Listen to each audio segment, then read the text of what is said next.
Trump's promise in 2016 to bring back manufacturing jobs was a major appeal in the upper Midwest. And in Trump's first year in office, the artist of deals delivered them a masterpiece. Foxconn will invest in southeast Wisconsin. Electronics manufacturer Foxconn is opening its first major U.S. factory in Wisconsin, investing $10 billion of their own money to do so.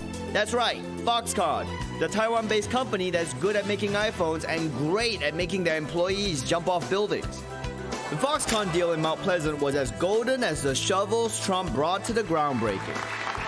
I think we can say the eighth wonder of the world. So to learn more about this eighth wonder of the world, I spoke with Alan Young, the business genius responsible for bringing Foxconn to Wisconn. Sin.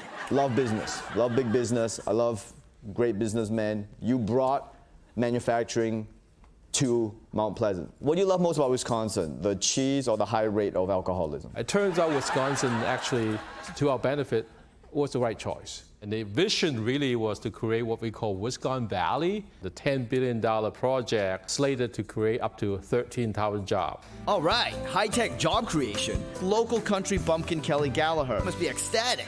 Foxconn came to town. They promised us the world. Then they us because our village officials are morons. Look, lady, I came here to do a feel-good puff piece about foreign corporations creating jobs for farmers or whatever, okay?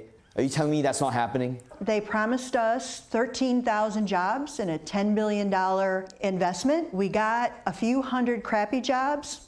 We bulldozed 100 homes, moved people out, used eminent domain against them, and except for a few buildings that Foxconn has put there, it's basically empty. Well, you can't fault Foxconn for putting money into this town and trying to make something happen. But they didn't put money in on it. Unfortunately, the village of Mount Pleasant decided instead of making Foxconn buy the land that they wanted for their factory, our part-time village trustees, they said, we'll do it for you. We borrowed nearly $1 billion. So a bunch of village idiots borrowed $1 billion to get Foxconn to come in. Foxconn comes in and goes, hey, we can give you guys civilization, take you out of the farms. Well, we like our farms. What was Foxconn promising to build? Well, first they said they were going to build large screen LCD TVs. Amazing. I love those. A few weeks later, they changed it that they were going to build small LCD screens, the kinds that you get in the car. That's and cool. So, I love those too. I love all screens. Then they announced that they were going to build coffee robots. Okay, but you know what? Who doesn't like coffee? That didn't happen either. And right now, nobody knows what they do inside that building. Okay. It's 3,000 square acres of land. Do you know how much 3,000 square acres of land is? Of course not. I'm not a dumb farmer. You should really go check it out. Fine, I will.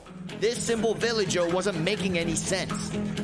Allen and Foxconn assured the residents of Mount Pleasant they would be bringing a state-of-the-art tech hub to its barren farmland. But instead, all Foxconn built was a bunch of roads to nowhere. What the hell? 2 empty warehouses and a lame disco ball in the middle of an empty field? Hell, I needed answers. Where the hell is everybody? I was told there's 13,000 jobs here. Sorry, sir. Just wondering, where are the jobs at? The jobs. There's 13,000 jobs. This can't be right.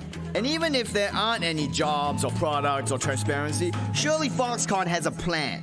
I would say that over the past few years, everybody learned a few lessons. I think the storyline is happening, and the story is a good one. It really is trailblazing and making pioneering decisions, even though it might not make sense. Even though it makes absolutely no sense. Well, okay, absolutely no sense. Yeah. But right now, I think we're in the chapter 2 or chapter 3 of the whole thing. Chapter 11 of the... Well, you don't want to get there. Right.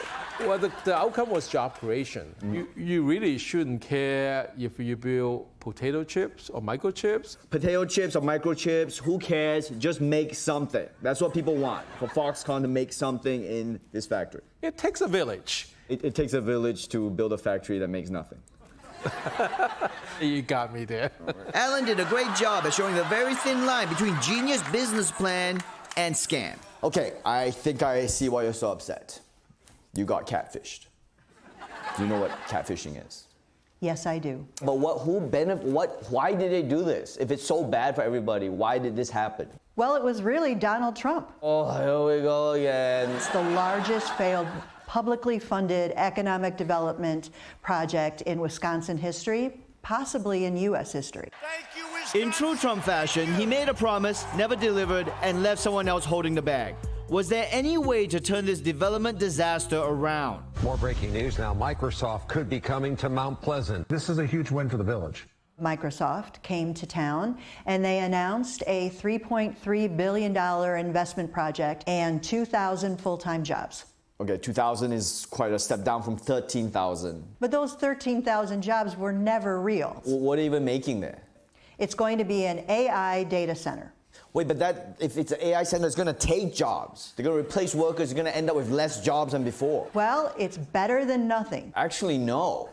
Because no jobs will be zero. This will be negative jobs because you'll be taking other people's jobs. All I know is that these are 2,000 real jobs. Oh, goddamn villages and these jobs, man. Do you guys talk about anything else here? In business, not everything turns out the way you want it to. But hey, with a little ingenuity and some American can-do spirit, you too could turn 13,000 jobs into 2,000 and put your whole village into debt. Great job.